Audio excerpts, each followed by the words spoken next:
Morning, কেমন আছো সবাই? আশা করছি সবাই খুব ভালো আছো, সুস্থ আছো। আমরাও খুব ভালো আছি। তো আজ তো হচ্ছে গণেশ চতুর্থী। সকালবেলা উঠে মেয়ের স্কুলে দিদিভাইকে গিফট দেবে বলে আমরা কৃষ্ণনগর থেকে যে সমস্ত মাটির জিনিসগুলো নিয়ে এসেছিলাম সেগুলো থেকে একটা গিফট বার করছিলাম দিদিভাইকে দেওয়ার জন্য, যেহেতু আগের দিন দেওয়া হয়নি। তো বের করার সময় প্রথমে যেটা হাতে এসেছে সেটা হলো এই যেটা গণেশের এই মানে মূর্তি বা মুখ বলো বা ওয়াল হ্যাঙ্গিং বলো, যে কোনো একটা আর কি হাতে এসেছে। তো আমরা দুজনে খুব খুশি হয়ে গেলাম যে গণেশ চতুর্থী আজকে এত শুভ দিন, আর আজকে প্রথমেই ঘুম থেকে উঠেই গণেশ ঠাকুরের এই ওয়াল হ্যাঙ্গিংটা হাতে এসেছে। তো হাজব্যান্ড বললো থাক, এটাকে আর গুটিয়ে পেটের মধ্যে রাখতে হবে না, এটাকে আমরা এখানে টাঙিয়ে রাখবো। তো তারপরে এই ঘরে মানে গোপালের ঘরে ওয়ালটাই সুন্দর করে টাঙিয়ে রেখেছি। তো যেহেতু আজকে শনিবার, তো গত শনিবারেই বলেছিলাম যখন রান্নাঘরে এই দিকটা পরিষ্কার করি যে শনিবার করেই আমাদের বাড়িঘর আর কি পরিষ্কার করা হবে, তার আগে তো সম্ভব না আমার একার পক্ষে।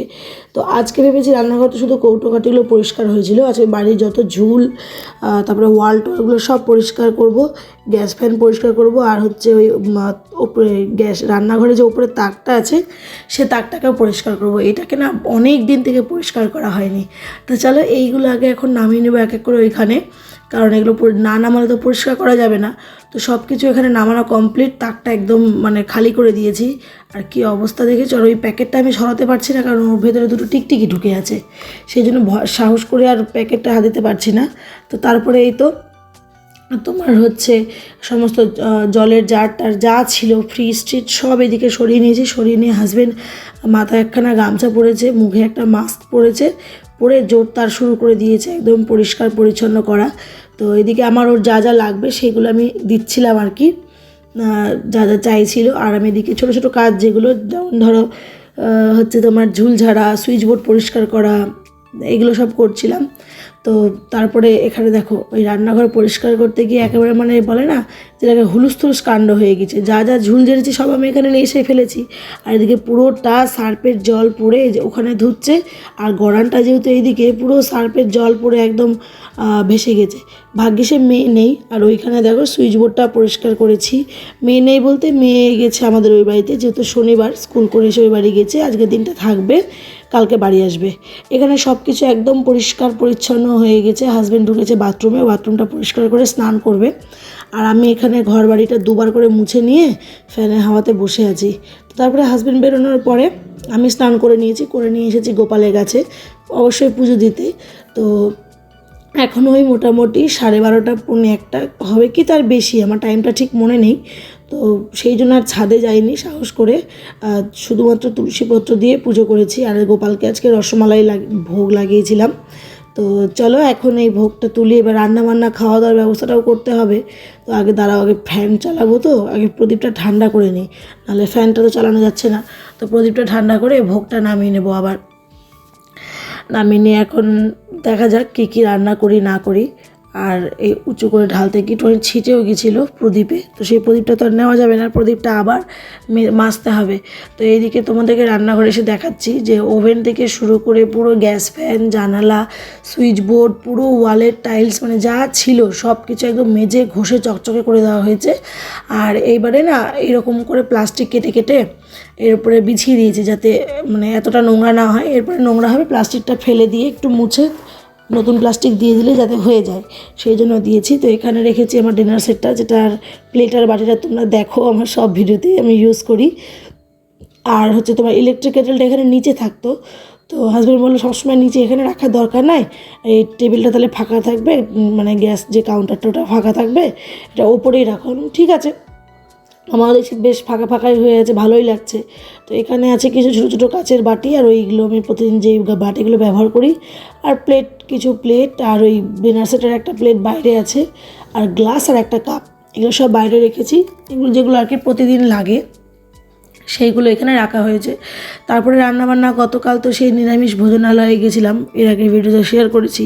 তো রাতে তো খাওয়া দাওয়া করা হয়নি, বেশ কিছুটা ভাত আছে, মুসুর ডাল আছে। তো ভাত আর মুসুর ডালটা গরম করব, আর ইলিশ মাছ আছে 4 পিস, আর ইলিশ মাছের তেল, তো ভেবেছি সেটাকেই ভাজবো।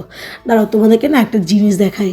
একটা জিনিস বলতে, আমি এর আগে যখন ভিডিও করেছিলাম যে ছাদে আমি হাঁটাহাঁটি করি, তখন তোমাদেরকে দেখিয়েছিলাম না বেশ কিছু বেগুনের গাছ কাকু ছাদে লাগিয়েছে। তো তো সেই গাছগুলি থেকে দেখো কাকিমা আজকে এই এক বাটি বেগুন দিয়ে গেছে। বেগুনগুলো নাকি এই সাইজই হয়, এর থেকে বড় হয় না।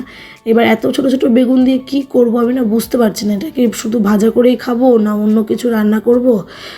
তো কি করা যায় দেখি, পরে চিন্তা ভাবনা করে দেখা যাবে যে কি রান্না করা যায়। তো এদিকে ইলিশ মাছ ভাজা হচ্ছে, ভাত ডাল তো গরম হয়ে গেছে, আর এখানে আছে মাছের তেলটা। ডালটাকে খুব ভালো করে গরম করে নিয়েছি, ভাতটাতে একটু জল ছিটিয়ে ভালো করে তোমার একদম গরম করে নিয়েছি। এখন মাছটাকে একটু কড়া করে ভাজবো, যেহেতু ভাজা খাবো তো সেই জন্য মাছটাকে একটু কড়া করে ভেজে তুলে রাখবো। তো এই যে এখানে মাছ ভাজা কমপ্লিট, মাছ ভাজা আর হচ্ছে তোমার ওই ইলিশ মাছের তেলটা এখন কড়াইয়ে হচ্ছে। তো এরকম ইলিশ মাছ ভাজা, ইলিশ মাছের তেলের সঙ্গে গরম ভাত হলে যথেষ্ট, আর নতুন করে কিছু লাগে না। তো তখন তো ঘুমিয়ে গিয়েছিলাম, খাওয়া দাওয়ার পরে দুজনে মানে ক্লান্ত ছিলাম। তো ঘুম থেকে ওঠার পরে একটু দুধ ছিল, তো হাজব্যান্ড কী করেছিল, একটু দুধ চা করেছিল। আর এদিকে আমার সন্ধে টন্ধে দিয়ে গোপালকে ভোগ লাগিয়ে ঘুম পাড়ানো কমপ্লিট। আর এখানে যে দুধ চা ও নিয়েছে মাটির ভাঁড়টায়, আর আমাকে দিয়েছে একটা কাপে। আর চাটা না বেশ ভালো হয়েছিল, মানে একটু এলাচ টেলাচ দিয়ে করেছিল, খুব সুন্দর হয়েছিল চাটা খেতে। তো তারপরে আসলে বললো যে চলো একটু ঘুরে আসি, মেয়েও নেই বাড়িতে, ভালোও লাগছে না। আমি বললাম যে তুমি যাও, এবার মেয়ে নেই তো, এবার একা একা বাড়িতে থাকতে বিরক্ত লাগে, যেহেতু টিভি দেখি না, ফোন আর কতক্ষণ দেখবো। তো বললাম চলো তাহলে একটু ঘুরে আসি। এবার ঘুরতে গিয়ে আমরা যে কোন দিক কোথায় কোথায় গেলাম, সত্যি কথা বলতে আমরা নিজেরাও জানি না। তো হাজব্যান্ড একটা সময় বলে উঠলো কি আমরা বেশ ওই বাউন্ডুলে ঘুরের মতো ঘুরে বেড়াচ্ছি, তাই না? আমি বললাম যে হ্যাঁ সেই অবস্থায় হয়েছে, কোনো কাজ নেই বাজ নেই, শুধু ঘুরেই ঘুরেই বেড়াচ্ছি। তো তারপরে দেখলাম যে গণেশ পুজো হচ্ছে আমাদের এই গৌড় রোডে, আর মূর্তিটা এত সুন্দর হয়েছে, মানে এত ভালো হয়েছে, আর এত বড় মূর্তি করেছে না, দেখে মনে হচ্ছে কি একদম তোমার ওই পাথরের, শ্বেত পাথরের যে মূর্তিগুলো হয় সেই রকম পাথরের মূর্তি করেছে। একদম রোডের চার মাথা মোড়ের মাঝখানে পুজোটা হয়, বিশাল ধুমধাম করে পুজো হয়। ওখানে গণেশ ঠাকুরটা দেখার পরে যাচ্ছিলাম ওই অরুণ স্মৃতি পেট্রোল পাম্পে যেহেতু অবশ্যই স্কুটির তেলটা রিফিল করতে। তো তখন যাওয়ার সময় না বেশ কটা দুর্গা ঠাকুর বলছি, গণেশ ঠাকুর দেখেছিলাম। আর এইখানে দেখো দুর্গা মূর্তি প্রস্তুতির কাজ চলছে একদম জোর কদমে। এরপরে কোনো একদিন এটা না ভেতরে ঢুকে তোমাদেরকে দেখাবো, ইচ্ছে আছে মহালয়ার দিন এখানে এসে একটু আর কি আমিও দেখবো যে কী করে ওই যে চক্ষুদানটা হয়, সেটা মনে হয় দেখাবে না নাকি। তো চক্ষুদানটা হয় সেইটা দেখবো, আর হচ্ছে তোমাদের সঙ্গে শেয়ার করব। তো তারপরে তো হাজব্যান্ডের মনে পড়লো যে আরতের কিছু খাতাপত্র চালান টালান সব নিতে হবে। তো সেইগুলো নেওয়ার পরে বাড়ি চলে যাচ্ছিলাম। তো যাওয়ার পথেই তোমার এই শান্তি ভারতী ক্লাবটা পড়ে। তো ক্লাবে দেখছি প্যান্ডেলের কাজ অলরেডি কমপ্লিট, শুধু ওই থিমের কাজগুলো এবার শুরু হয়েছে। আর এইখানে লেখা আছে প্রতীক্ষার আর মাত্র 29 দিন, মানে দেখেও শান্তি না, এই দেখতে দেখতে পুজো চলে আসলো। তো তারপরে আমি বললাম যে কিছু তো খাওয়া হলো না, একটু ফুচকা খাই। এবার যে দাদাটা দোকানে ফুচকা খাই, ওর ফুচকা অলরেডি শেষ, ওর বাবা দেখছি সব কিছু গুছাচ্ছে। তো তারপরে হাজব্যান্ডের একটা বন্ধুর এখানে ফুচকার দোকান আছে, তো সেইখানে এলাম।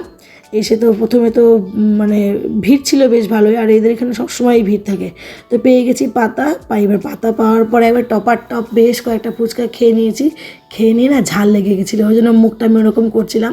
তো চলো এবার বাড়ির দিকে যাব। তো বাড়িতে যাওয়ার আগে একটু মেয়ের সঙ্গে দেখা করব, কী করছে দেখি। আর যদি বাড়ি যেতে চাই তাহলে ভাবছি ওকে বাড়ি নিয়ে চলে আসব। তো মনে হয় না ও যেতে আসতে চাইবে। তো চলো যাই আগে, গিয়ে দেখছি কি করে, হচ্ছে কী বলে। আর মাও একটু ডেকেছে একটু সবজি দেবে বলে। তো বাড়িতে গেছিলাম, গিয়ে হচ্ছে যেটা বললাম সেটাই হয়েছে। ও দিদুন বাড়িতে গিয়ে কি আর বাড়ি আসতে চায়, তো বাড়ি আর আসেনি, বাড়িতে ওখানে থেকেছে। তাই বললাম থাক, কালকে আমি তাহলে আসবো, এসে সারাদিন থেকে তারপর সন্ধ্যাবেলা ওকে নিয়ে যাব। তো মা দিয়েছে আলু পেঁপের তরকারি, আর আমার মায়ের রান্না কতটা ভালো হয় সেটা তো আমি এর আগে 2-3বার ভিডিওতে বলেছি। তো যে মানুষ আমি পেঁপে খাই না, পটল খাই না, মানে নিজে রান্না করে কোনো দিন খাই না, বা অন্য কেউ রান্না করলে খাই না, কিন্তু আমার মা রান্না করলে আমি একদম চেটে পুটে খাই। আজকে পেঁপের তরকারিটাও দেখো না কি সুন্দর করে করেছে, একদম গোটা গরম মশলা, ঘি, গরম মশলা, পোস্ত টোস্ত সব কিছুতে দারুণ করে করেছে। তো চলো আমরা খাওয়া দাওয়া করে নিই, এখন বাজে প্রায় 10:30। তো ভিডিওটা এখানেই শেষ করছি। সবাই খুব ভালো থেকো, সুস্থ থেকো।